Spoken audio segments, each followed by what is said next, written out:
I was frosting sugar cookies and trying not to cry over the peppermint dust when it happened. My dad jingled a key fob like a game show host. My sister squealed so loud the neighbor's chihuahua barked in reply. Everyone rushed to the driveway. I wiped my hands on a dish towel, followed them out, and stood there under the Arizona winter sun, staring at a graphite blue Tesla with a giant yellow bow. Lena hugged Dad, then Mom, then the car. Best Christmas ever. She was 24, glowing and already posting it to her story. My mother Elaine clasped her hands under her chin and said the line I've heard since we were kids: she needs a reliable start. I'm Nora Tran. 31, civil engineer. The reliable one who plans the routes and packs the chargers. The serious one, the steady paycheck. The person who, according to my family, always lands on her feet. Inside Presents circled the fake tree, each tagged with Mom's perfect cursive. Cinnamon candles burned beside a ceramic nativity. On the mantle, there were 10 framed photos, 7 of Lena. One group photo where my face was mid-blink. 2 of our dog Pepper, who died when I was in grad school and my family forgot to tell me for 3 days. We opened gifts in our usual order, youngest to oldest. Lena went first again because tradition. She got noise-canceling headphones, a designer tote, and a weekend spa voucher to help with gallery stress. I'd bought her a watercolor set she'd wanted. She said thanks without looking up, already unboxing the headphones. When it was my turn, Mom handed me a tiny box wrapped in leftover birthday paper. I lifted the lid. A pink ceramic pig looked up at me with painted eyelashes. Next to it lay a single dollar bill folded twice. That's our contribution to your down payment, Mom said, smiling like she'd solved my life. Nobody laughed, not even Uncle Dan, who laughs at everything. Lena jangled her new keys. Dad changed the TV back to the game. Something in me cooled and then cracked like thin ice. This isn't about a car, I told myself. It's about a pattern so old it feels like wallpaper. Growing up in Chandler, our stucco house matched every other stucco house on the block. Dad Ken believed in appearances, mowed gravel, HOA newsletters, Christmas lights straight as a ruler. Mom curated our lives like a lifestyle blog. I was the helper, the list keeper. The kid who babysat my own sister while our parents attended community events that always somehow showcased Lena's talents. When I got a full scholarship to state, Dad missed move-in because Lena had a middle school art fair, and when I graduated top of my class, they were late to the ceremony because parking was a nightmare. They still talk about the nightmare, not the degree. I paid for grad school by working nights. My landlords knew my name.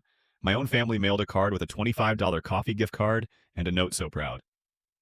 Meanwhile, when Lena's grades slipped at the private art college they chose, they hired her a tutor and a creative coach and called me to ask if I could Venmo a little to help.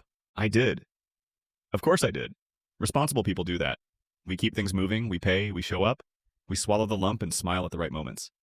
And then December arrived with fairy lights and familiar excuses. The day before Christmas, I drove in from Tempe with homemade cookies, a mango wood cutting board for Dad, and a silk scarf Mom had admired in September. I'd also brought a small portfolio of drawings for a pedestrian bridge I'm proud of. I didn't plan to show it off. I just wanted someone to ask. No one did. Instead, I got a piggy bank and a single dollar. I set the pig down gently. My hands felt very far away. Thank you, I said, because that's what polite daughters say when the punchline is them. We did brunch. I cooked it. Dad cheered at the TV. Lena took selfies with Pepper's old stocking, the one Mom had re-embroidered with her boyfriend's cat's name because it's cute. I washed pans while everyone praised the Tesla's autopilot, none of them ever having trusted mine. Then I stepped out to the side yard where the lemon tree leans over the block wall. The air smelled like cold citrus and charcoal. I stood there and let the ache in my chest have words. They're not going to change. They don't even see it. I remembered being 8 and coming home with a ribbon from the math bee. Mom clapped once, said neat, and turned to help Lena practice cartwheels. I remembered being 16 and getting my first job at a copy shop while my parents debated which lens to buy for Lena's new camera. I remembered saying at 29, maybe I'll buy a condo next year, and Mom responding, do you think that's wise without a husband? I'm not a bitter person. I'm pragmatic, but some truths slice clean. I went upstairs to my old room. It used to be pale purple with constellations I taped to the ceiling. Now it's a storage closet with a twin bed pushed against the towers of labeled bins, Halloween tax docs crafts. Lena's room across the hall still looks like a magazine spread. Her softball trophies line the shelf. A canvas where she tried oils hangs at the foot of the bed, paint still thick under the gloss varnish. I pulled out my overnight bag and started packing as if my body had decided before my mind caught up. 2 sweaters, jeans, charger, toiletry kit. The framed photo of Grandpa Min and me building a popsicle stick bridge when I was 10. He's the reason I became an engineer. He used to whisper, build for yourself first, kiddo, then build for others. I left the scarf and the cutting board on the bed where Mom would see them. I wrote a note on a yellow sticky. I'm taking space, please don't call me for a while, Nora. That was it. Not a manifesto. Not a list of crimes, just a boundary, small and bright like a hazard cone. I slid the piggy bank into my coat pocket. Yes, I took it and carried my bag downstairs. Dad was arguing with the referee through the TV. Mom was comparing chargers with Lena to see which one filled the Tesla fastest. No one looked up. In the garage, my 10-year-old Corolla waited like an old friend who never asked for much. The check engine light has been on and off for months, but it starts every time. I set the pig on the passenger seat and stared at it for a long second. Congratulations, I told it. You're my sign. I backed out slowly. The bow on the Tesla flapped in the breeze. The lemons bobbed on the tree. The house looked like stability. It has never been that for me. 2 blocks from home, I turned off our street and felt my spine unwind. I didn't have a destination yet. I just knew one thing: I would rather be alone on a wide road than crowded in a living room where I don't exist. My phone buzzed in the cup holder. I glanced down at the red bubble. Mom, no, it was Jules. Jules is my anchor. We met on a construction site 5 years ago when a foreman called me sweetheart and she slid me ear protection like a crown. She lives up in Flagstaff now, teaches climbing on weekends, and texts me photos of her coffee foam art because she knows it makes me laugh. You got her message, Red? My gut says you're not. I pulled into a quiet grocery lot beneath a string of sagging tinsel. I told her everything in 3 lines. Tesla for Lena. Pig plus $1 for me. I'm driving. She replied instantly. Come here, couch is yours, I'll make chili. You can ugly cry without judgment. I exhaled hard, then typed, maybe. Flagstaff is 2 hours north if the weather behaves. I checked the sky, a flat, clean blue, no snow yet. My hands shook anyway. Another buzz, this time from a number I didn't have saved. The preview text froze me. Unknown. Nora, it's Marco. I found something you should see about your parents. Call me before you decide anything. Marco is my cousin, the validator. He sees what's there and names it plain. At Thanksgiving, he caught my look when Mom introduced Lena as our star, then apologized to me in the hallway for not saying more out loud. He works at a credit union. He is careful with words. I stared at the message. My car idled. The piggy bank stared back with those silly painted lashes. Across the lot, a boy kicked a red rubber ball and missed, then laughed and tried again. Somewhere a cart rattled over a cracked seam of asphalt. I put the car in park. My throat was dry. There's always a moment when you decide who you're going to be. Not someday, now. I dialed Marco. He answered on the first ring. Nora, are you alone? Yes, my voice sounded calm. I was not. Don't go back there, he said. Not yet. I can't say more on the phone, but... The piggy bank wasn't a joke. I think it was a message, and I don't think it was meant for you. The line hummed. The world tilted a degree. What do you mean, I asked. Meet me, he said. You need to see this with your own eyes. I looked at the road north, bright and straight. I looked back toward the cul-de-sac where the bow was probably already in the recycling bin. I thought about Jules's couch and the lemon tree and all the times I swallowed it down. I turned off the engine, then I turned it back on. Text me the address, I said. I pulled out of the lot past the inflatable snowman, past the kid, now high-fiving his dad for a perfect kick past the life I had been assigned. The piggy bank slid an inch on the seat and knocked against the console with a soft, hollow sound. I drove toward whatever truth was waiting. I found Marco at the small credit union branch 3 blocks from the old movie theater, the one with the neon popcorn sign that never quite worked right. He stood by the community board like he'd been waiting for me. Hair mussed cardigan buttoned unevenly, and when I slid into the chair across from him, he pushed a manila envelope across the counter without preamble. Inside were copies of bank statements, receipts, and a ledger printed in a font that made money feel colder than it already did. I let the papers fall open and the numbers hit me like a splash of cold water. Large monthly transfers from Mom and Dad's joint account to a Lena and Gwen memo, tuition deposits to private art schools, automatic rent payments, flagged subsidy, a series of transactions listed as gift vehicle, totaling an amount that matched the price of the Tesla I'd seen in the driveway, and then, strangest of all, a recent mortgage refinance that pulled nearly $40,000 out of my parents' home equity within the last 6 weeks. Marco's voice was steady but urgent. I didn't pull these for gossip. I pulled them because the credit union flagged unusual activity, and I remembered you mentioning the car. It didn't add up, so I requested an audit. You need to see this before you go home. I felt the air go thin around me. Numbers can be abstract, but when someone frames them beside your life, they pierce. So they took equity out of the house to buy a new car, I said. And Marco nodded. Not just that. Look at these dates. There are regular monthly deposits labeled creative support that started when Lena enrolled at the private program. Then a big travel deposit the month before her Europe internship, and multiple transfers to a management company listed as her artist portfolio coordinator. There are also withdrawals to a dealer 2 days before Christmas.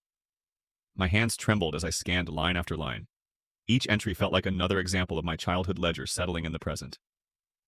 Marco pushed one more sheet toward me, his finger tracing a small annotation in the margin trust amendment.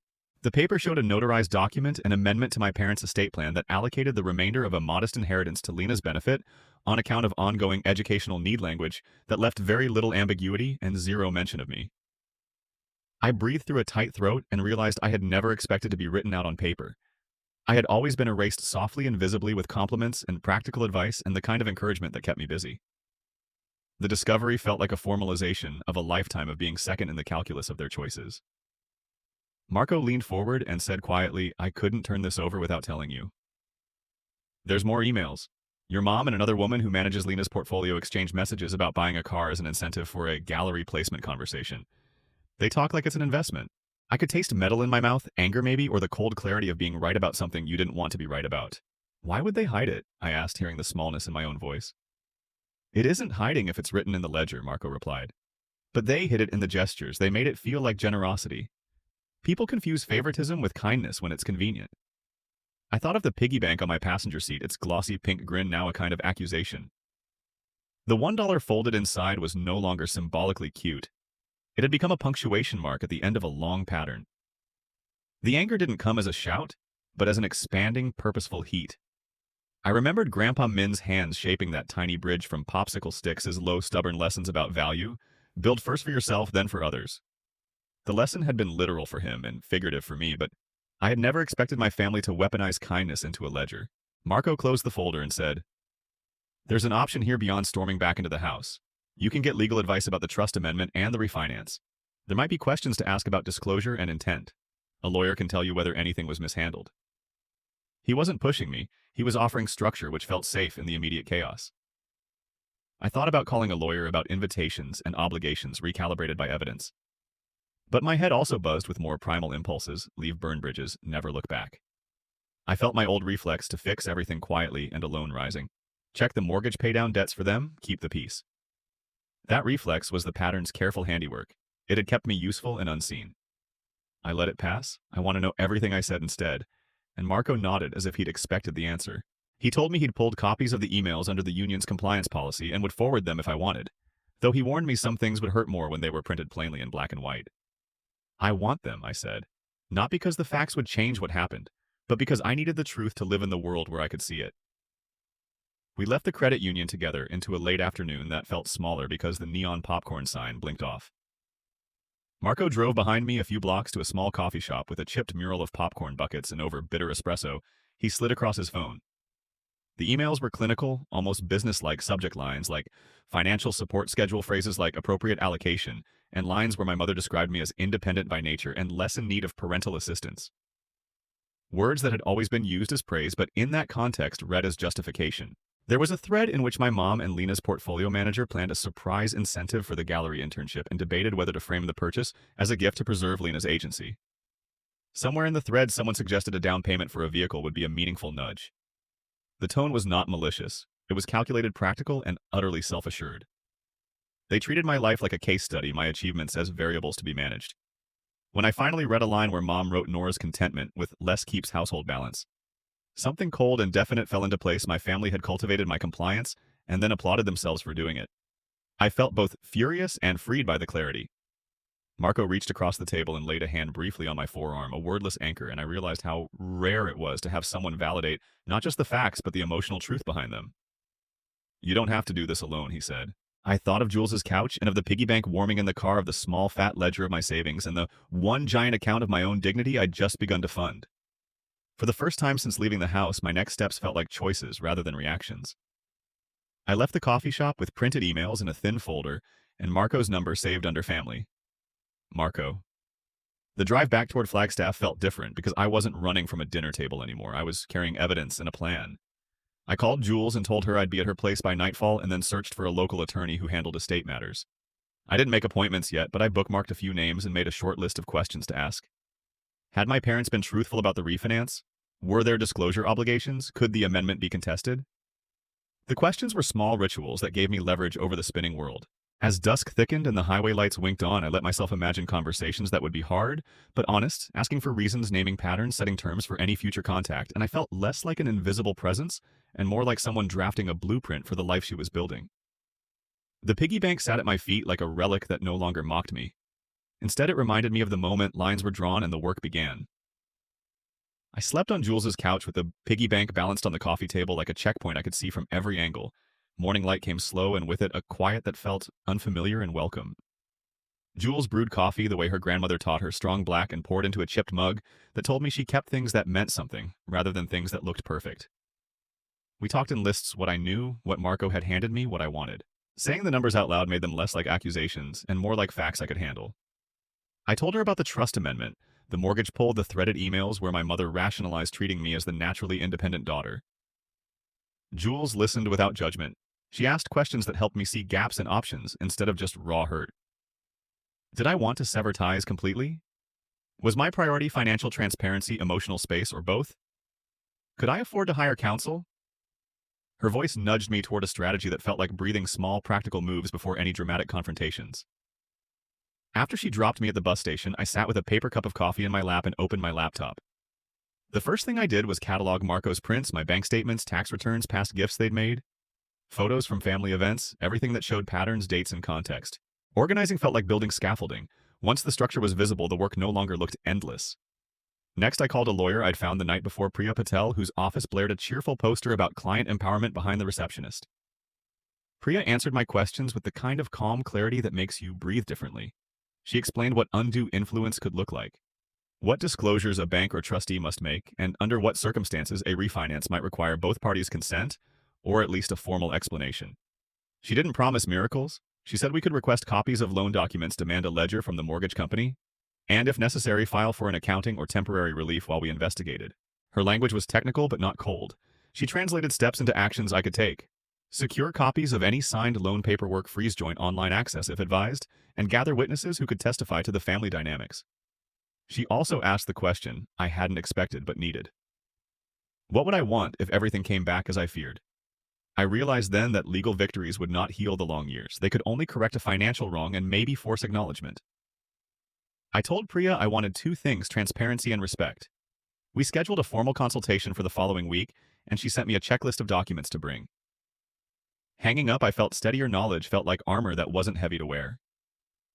Between calls, I drafted an email to my father and mother that was short and clean, not accusatory but firm. I told them I had seen documents that raised questions about recent financial decisions they'd made regarding Lena, and I requested a conversation with full disclosure before I took any other steps. I copied Marco on the email for accountability. Writing it forced me to choose words that wouldn't be rewritten by guilt the way my thoughts have been for decades.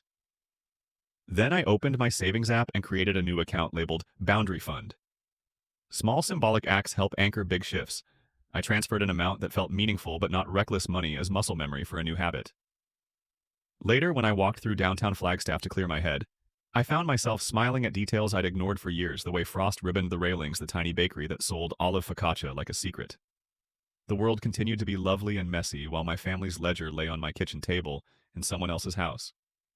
It was comforting that both truths could exist at once. That afternoon, Marco and I met at a park bench with the thin December sun warming the concrete. He brought more copies and a list of dates he'd pulled from the ledger. He'd also tracked small things, text threads, social posts where Lena's internship was framed as prestigious, while my promotion was commented on in passing, little cultural crumbs that become the feast of family preference. We mapped a timeline together, not to amplify pain, but to create clarity. It felt like sharpening a tool rather than sharpening a vendetta. I was surprised at how methodical I could be when I wasn't trying to perform niceness. Over the next 2 days, I called my bank and explained I was assembling records. The customer service rep was efficient and human. They mailed copies of past 5 years of transfers and noted that joint account logs would need authorization for full disclosure. That bureaucratic friction felt oddly protective, proof that systems exist that require transparency if you use them. At night, I journaled in longhand, a habit Grandpa Min taught me when he gave me that first popsicle stick bridge. The act of writing in ink rather than typing summoned a different honesty. I wrote without caring about audience, and as I spilled memories of dinners I cooked alone, of missing applause at school plays, of quiet chores that never earned thank you notes, I noticed a pattern that hadn't been visible when I was inside it. My family had not only favored Lena with resources, they had also funded a narrative that made her dependence a project and my independence a virtue they could wield. Seeing it named on paper dimmed the power it held over me. By week's end, I met Priya for an in-person consult. She walked me through potential avenues: demand letters, mediation, formal accounting, and explained what each path might cost emotionally and financially. We talked strategy: start with a demand for documents and an offer to meet, mediated by a neutral third party. If their responses were insufficient or dishonest, escalate. Most important, she asked me to define my non-negotiables.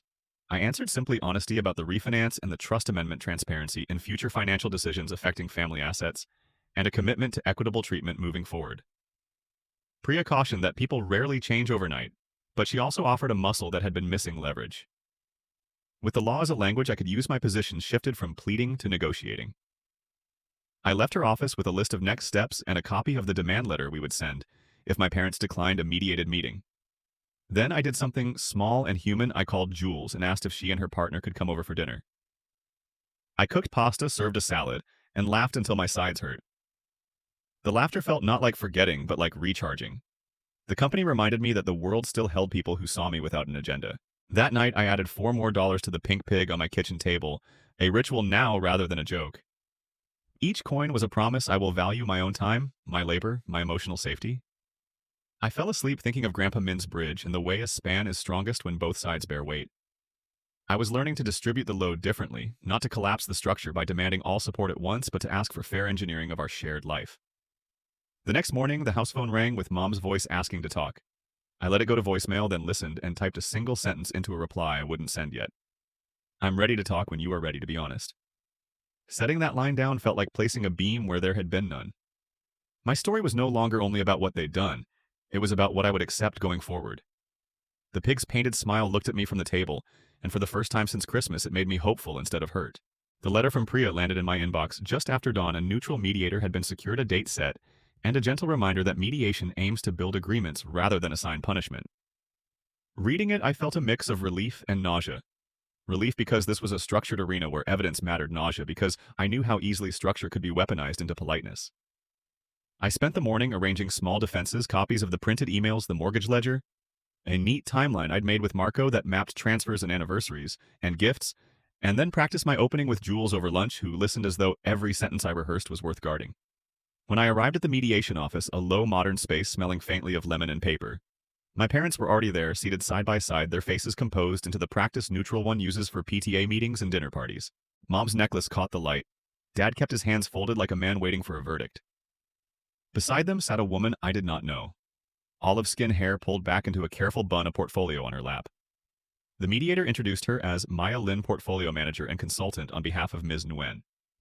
My chest tightened. Maya gave me a soft smile that had none of the warmth it shared in the email threads I'd read. Too professional to be friendly, too friendly to be neutral.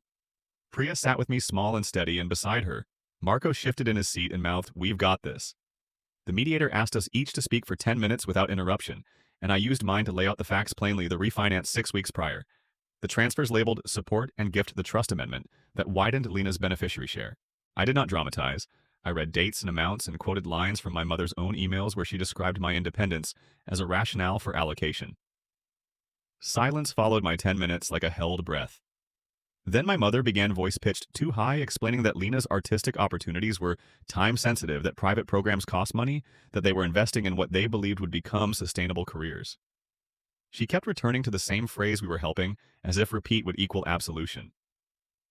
Dad's defense was quieter, a litany of spreadsheets and worry about long-term family stability, his eyes avoiding mine until he confessed he'd been frightened by Lena's debts and panicked. Maya leaned forward and offered a business rationale in her account.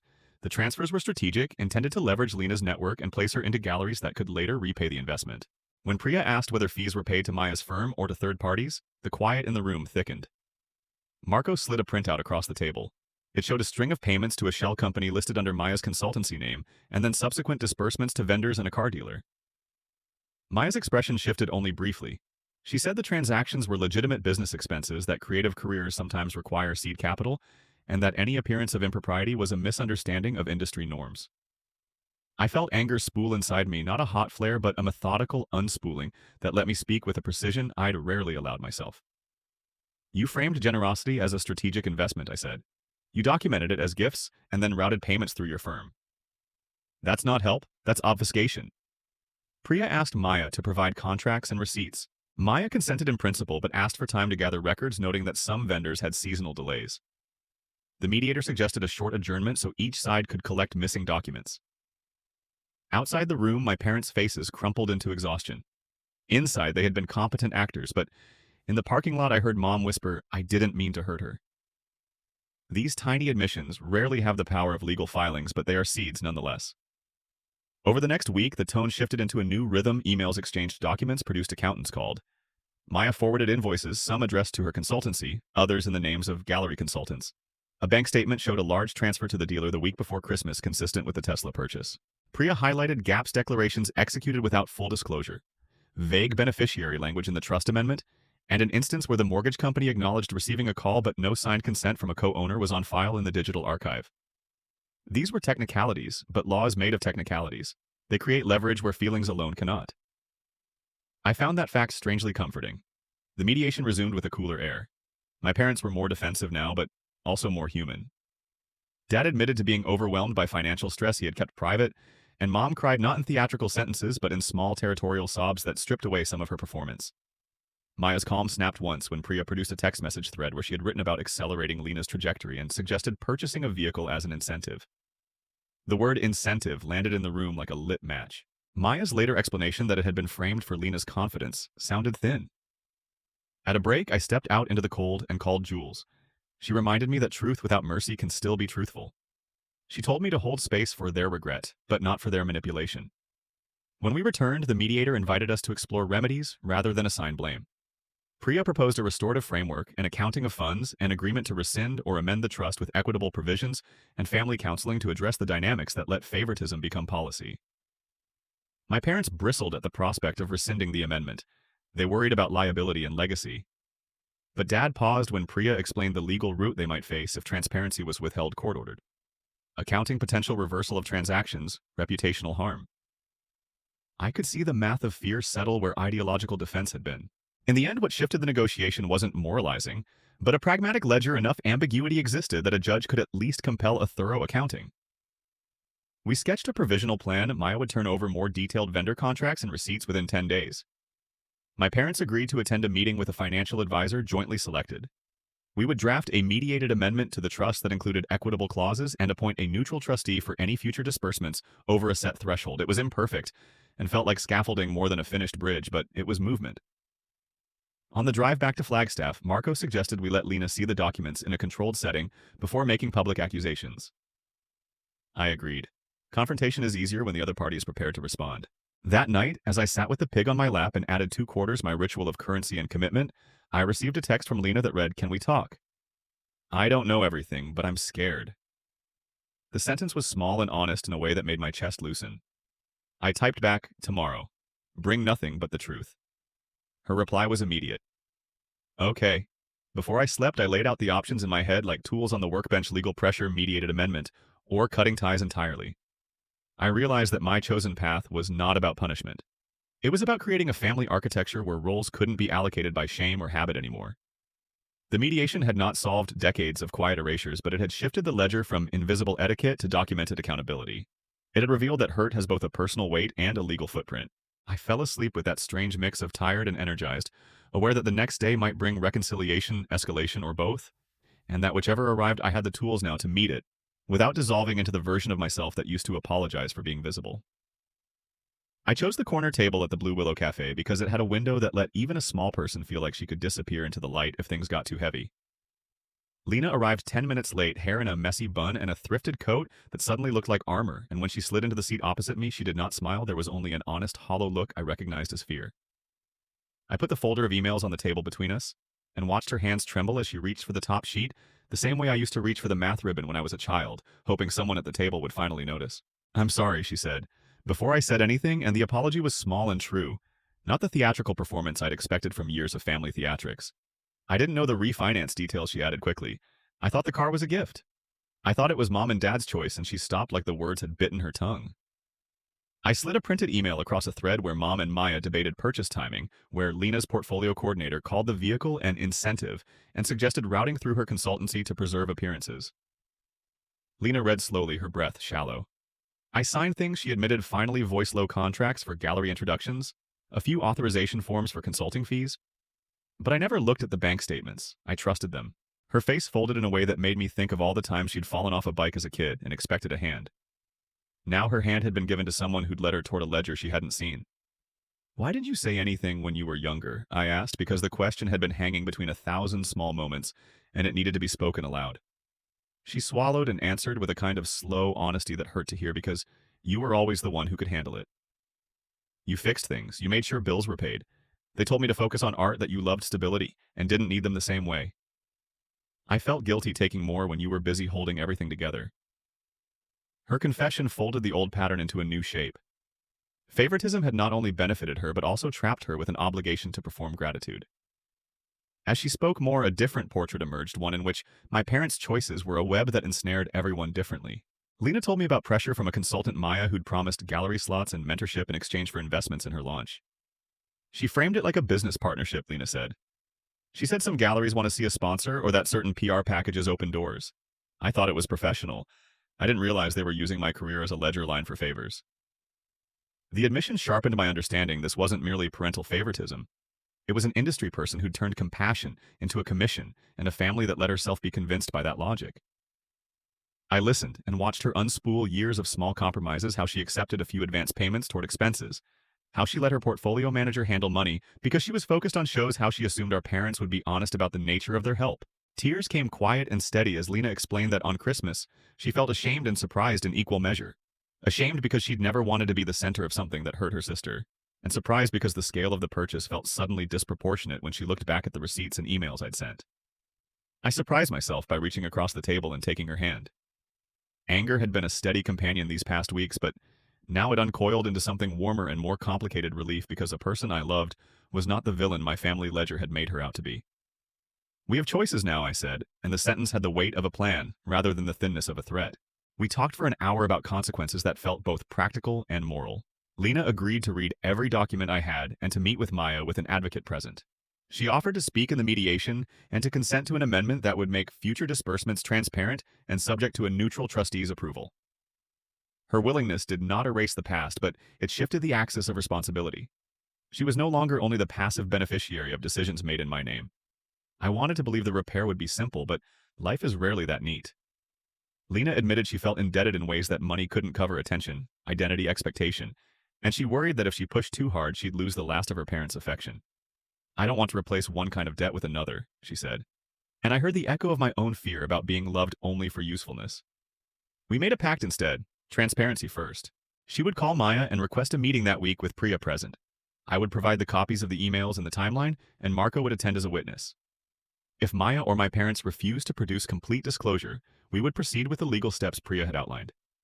Lena hugged me then, quick and awkward, and whispered, "I'm sorry I made you leave," which landed like a small stone knocking against something fragile that had not yet healed.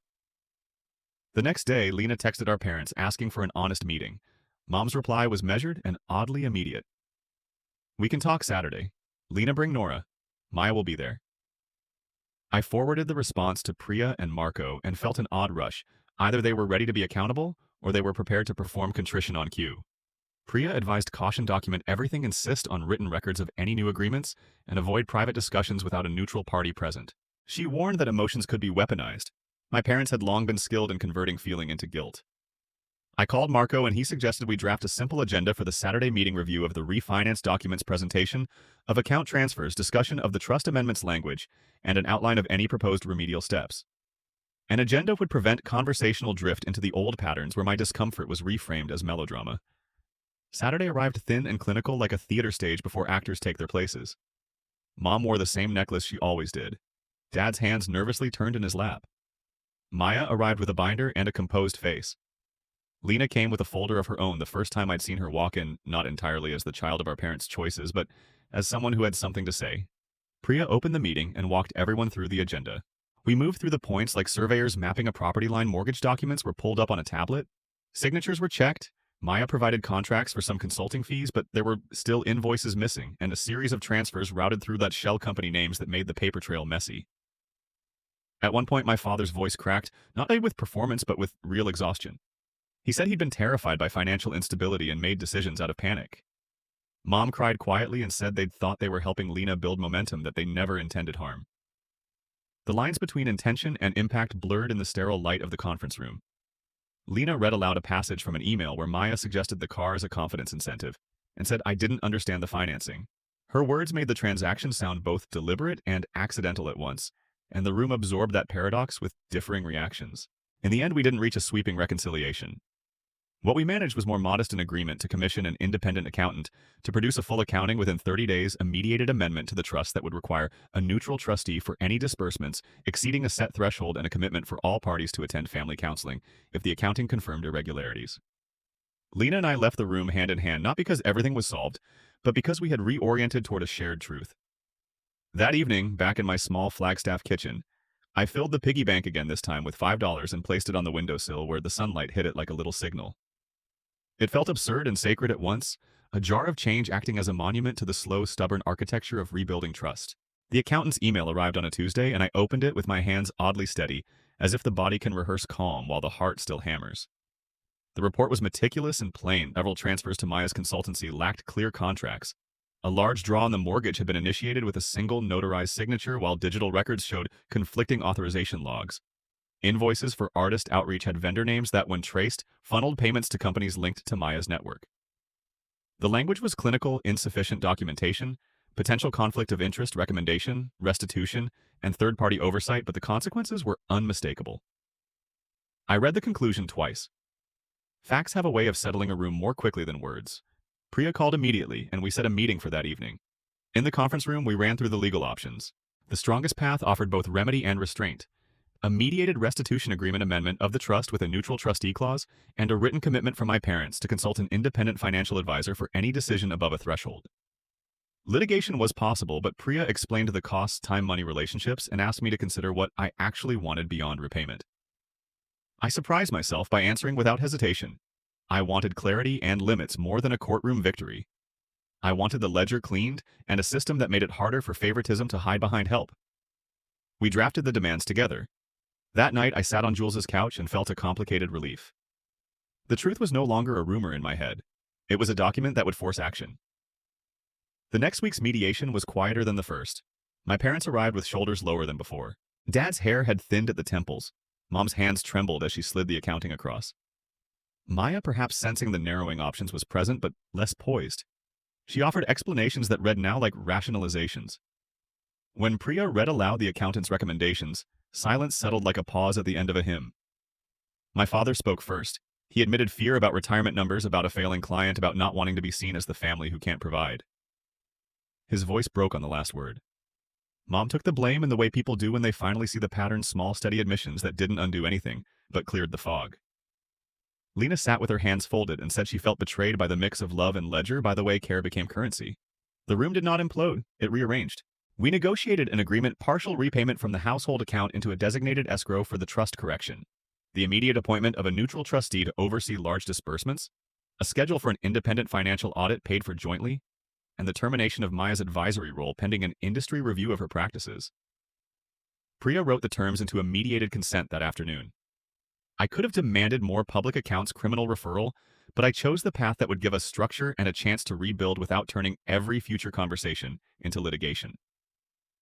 I did this because I am tired of watching my life become evidence in a trial where no one learns how to be kinder.